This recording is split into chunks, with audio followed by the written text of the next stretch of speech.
कैमूर में एक मामूली विवाद में दबंगों की दबंगई देखने को मिली। दबंगों ने मामूली विवाद को लेकर एक परिवार पर गोलियों की बौछार कर दी, जिसमें पिता, पुत्र और एक ग्रामीण घायल हो गया। बेटे की इलाज के दौरान ले जाने के दौरान मौत हो गई। पुलिस ने जब आरोपियों के घर छापेमारी की तो हैरान कर देने वाला नजारा सामने आया। पूरा मामला इस रिपोर्ट में देखिए। दबंगों का कोहराम। मामूली विवाद में मारी 3 लोगों को गोली, एक की मौत, 2 की हालत गंभीर। 4 आरोपियों को किया गिरफ्तार।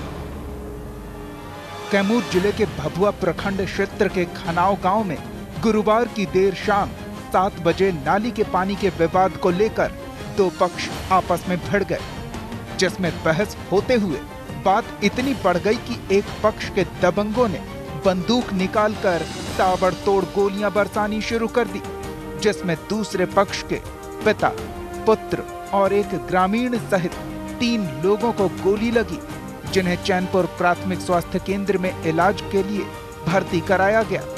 उनकी स्थिति खराब देख उन्हें बेहतर इलाज के लिए सदर अस्पताल भभुआ भेज दिया गया, जहां से फिर उन्हें वाराणसी BHU भेजा गया।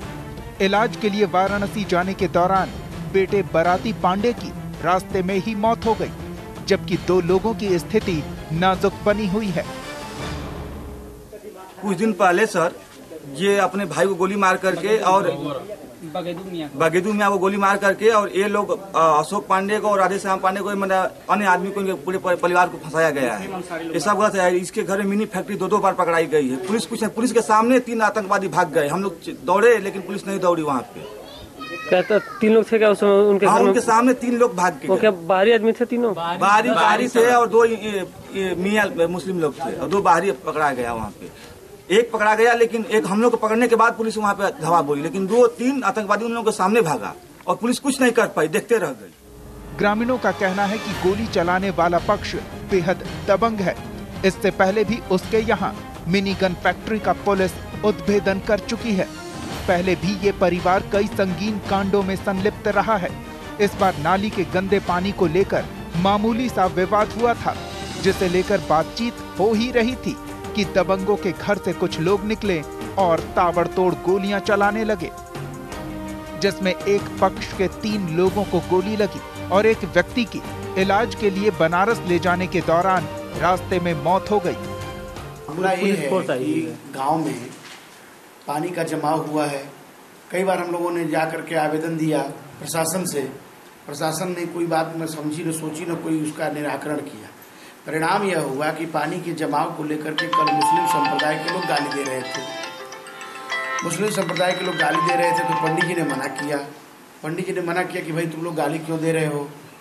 तो इतनी बात बढ़ते बढ़ते इतनी बात बढ़ गई कि आपस में केवल बातचीत हो रही थी तब तक मुस्लिम मियाँ का लड़का निकला और 10-20 मुसलमान आए और तड़ातड़ गोलियों की बरछार शुरू कर दी। ग्रामीणों का आरोप है कि जब मामले को लेकर बकझक हो रही थी तभी पुलिस पहुंच गई थी और पुलिस के सामने ही आरोपियों ने गोली चलाई। ग्रामीणों ने फरार हो रहे अपराधियों में से एक को पकड़कर पुलिस के हवाले कर दिया। वहीं आरोप लग रहे हैं कि पुलिस फायरिंग से पहले कोई कार्रवाई करती तो ये नौबत ही नहीं आती। देखिए, मामला यही है कि जैसे कि नाली के विषय में झगड़ा हुआ, उसके बाद में ये सब गोली चलाने लगा। ये आज से नहीं, ये 20 साल से ये गांव दहशत में है। ये 20 साल से ये गांव दहशत में है। एक बार नहीं 2 बार मिनी कारखाना पकड़ा गया, जो कि कार्रवाई कुछ नहीं होता है। प्रशासन कुछ नहीं करती। बंदूक बनाने का? हाँ, बंदूक बनाने का आज भी पकड़ा गया है और 15 साल पहले भी यहाँ कारखाना पूरा पकड़ा हुआ है, लेकिन प्रशासन कुछ। अभी किसके यहाँ पकड़ा गया है? वही मुस्लिम अंसार जो गोली मारे। हाँ। हालांकि पुलिस ने 4 लोगों को गिरफ्तार किया है।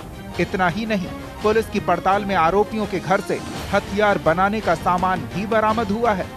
मौके पर मौजूद मजिस्ट्रेट के मुताबिक 3 लोगों को गोली लगी थी, जिसमें एक की मौत हो चुकी है। पुलिस ने हथियार बनाने का सारा सामान जब्त कर लिया है।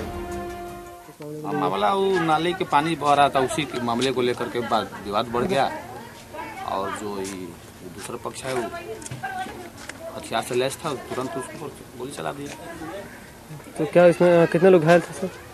हाँ, एक आदमी तो देहांत हो चुका है और 2 आदमी घायल है। PMC में उसका इलाज चल रहा है। इस वारदात के बाद पूरे गांव में दहशत का माहौल है और पुलिस की भूमिका भी संदिग्ध बताई जा रही है। ग्रामीणों के निशाने पर पुलिस की कार्यशैली है।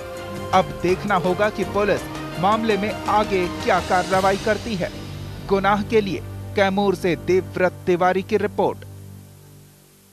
आप हमारे चैनल को YouTube पर सब्सक्राइब कर सकते हैं न्यूज इंडिया निम्स पर। इसके अलावा आप ट्विटर पर भी हमें न्यूज इंडिया 17 पर फॉलो कर सकते हैं। फेसबुक पर आप newsindia.nimsUnai पर हमें लाइक कर सकते हैं।